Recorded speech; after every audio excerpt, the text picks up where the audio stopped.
Well, hello there.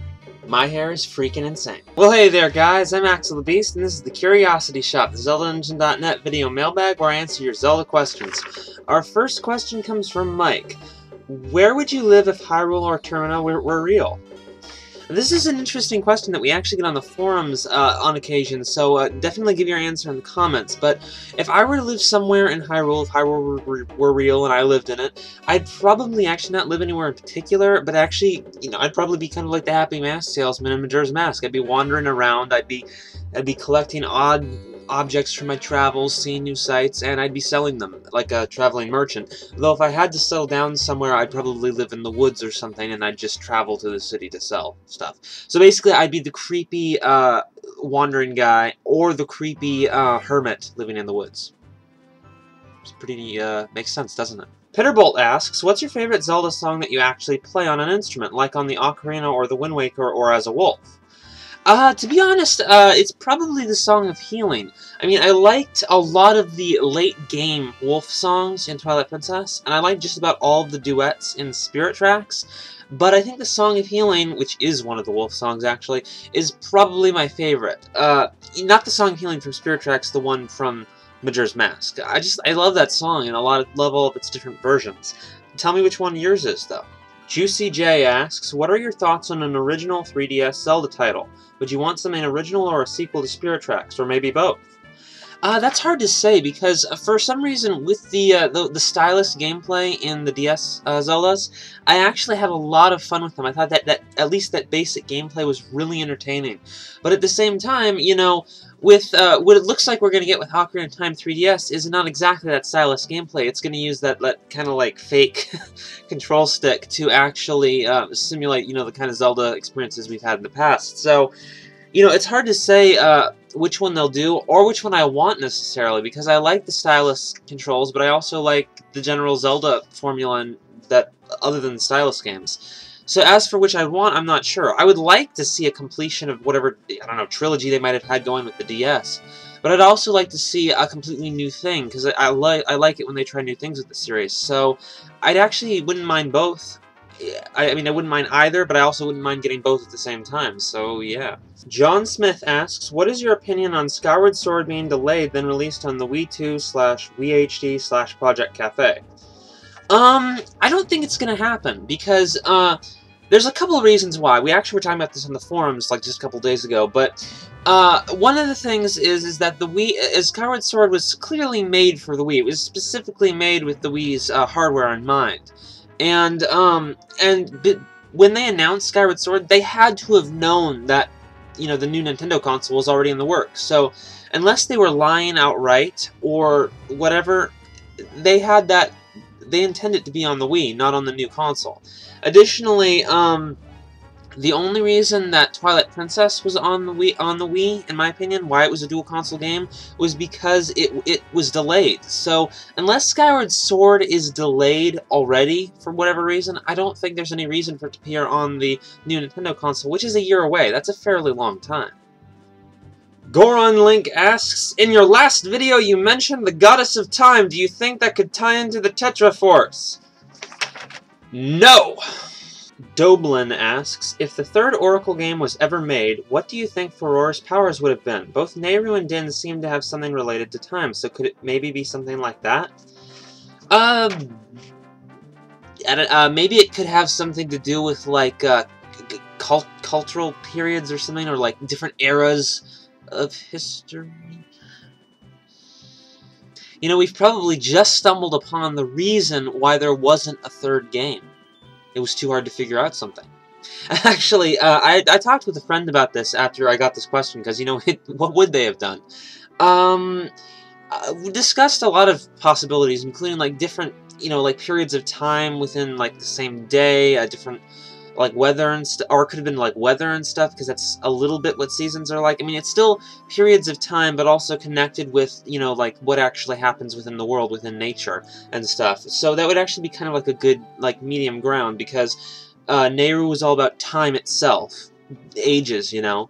and Din was about the seasons, which, well, being a part of the, nature, they're also just, they are a span of time. So doing something like the weather would have actually been pretty good for that, because it is a little bit of both. It's like, one's all time, one's all nature, and one is kind of a mix of the two. I think that would have been a good balance, perhaps. PJ Paw 3 asks, at the end of the Wind Waker, the king wishes for Link and Zelda to be saved and for Hyrule to be flooded to try and get rid of Ganondorf. But couldn't he have wished for Link and Zelda to be saved, Ganondorf to be destroyed, and Hyrule to be fixed? Well, yes, he probably could have, but part of the major themes of what happened with the ending of the Wind Waker is Hyrule's time was over. The goddesses were kind of done with Hyrule, or at least the king he didn't think Hyrule should exist anymore. It was kind of like a thing where the old generation is done, it's finished, the history is gone, it's past. And it's time for the new generation to take over and create their own future. That was the whole thing going on. That's why he wanted Link and Zelda to go, well, find a new land, and they were just going to bury Hyrule and all of its evils, like Ganon, all of its problems, evils, and history, just bury it, and it wasn't important anymore. That was kind of what was going on, so yeah, hope that answers your question. Caleb Olasoy asks, people seem to claim that there was a bazooka in Twilight Princess, but I don't seem to remember there ever being one. A little help? It actually appears at just about at the end of the game when you're in Hyrule Castle. One of the towers that you have to go to on the castle wall, when you go to it, there's like a horde of enemies that try to attack you, and you're actually saved by the resistance members, that the ones from the bar, your Russell, your mentor. And they take out the enemies, but Oru, the old guy who leads you to Gerudo Desert earlier in the game, he actually has a bazooka, so yeah. Oh my god, Traffic Light asks, what's your opinion of maybe making a Legend of Zelda MMORPG? Do you think it could work, or is too many links a bad idea? Or could other characters be used? Actually, I have considered that in the past, and I'm actually pretty fond of the idea. I don't actually think they should make it, any more RPG than Zelda is. I think they should take, the standard Ocarina of Time gameplay, add on maybe some extra stats, some extra equipment, character creation, and perhaps more character growth, but just actually have the same basic Zelda gameplay, and just have a lot of dungeons that you can do repeated times, do the bosses over again, have a lot of items you can collect to access new areas, different races you can play as, perhaps fulfilling a little bit of the Majora's Mask kind of thing, of playing as all the different creatures. And I just think an experience like that would be really cool. I think it'd be awesome to play as. I don't think there's anything wrong with the idea, especially since it would just be a spin-off game. It wouldn't interfere with the main series. Ben asks, I've always thought that Zelda was in medieval times with the styles of the buildings in The Princess and the King of Hyrule, and the clothes. But then with the advancements of technology in the series, the trains and spirit tracks, etc., I was unsure, so I was hoping you could shed some light on that. Are you saying that in history we had, magic, clothing that lets you breathe water, clothing that lets you resist the most highest temperatures, boots that are, magnetic, monsters that are hands that grab you from the ceiling or spit rocks out of the water, or okay, I'll stop. To answer your question seriously though, basically Zelda is a made-up period of time. It's not our history, it's not even equivalent to our history. Since it's a made-up timeline, they can decide to throw in whatever technological advancements in whatever crazy order they want. It doesn't, you could say that they developed this or that random technology first, way before we would have in a period similar to that, and they just would have had a completely different setup of technology versus, they'd be more advanced in certain areas than perhaps we would have been in certain areas in that time period. That's about all I can say on that. Monique asks, I noticed in Ocarina of Time where the medallions and songs are kept in the start screen, the Spirit Medallion is displayed before the Shadow Medallion when it looks as if they should be displayed in order of completing the temples, if going clockwise.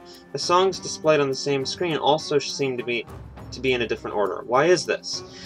I always noticed this, and I actually, had wondered about it a lot at a prior time. I think it's really a sign that, the final order that the game really does lead you in a specific order through the dungeons, even though actually you can do many of them in different orders. But I think this is a sign that the kind of intended order that was in the final game wasn't necessarily the intended order when they were actually originally planning the game. I think that's all it really means. They probably intended the Shadow Temple to be the last in some ways, because it's like the Dark Evil Dungeon, better climax, but at the same time later they made the Spirit Temple a better climax. So I think that's all it means. Alright guys, that's it for this time. Be sure to send your questions to the contact page in the description, and I'll see you guys later.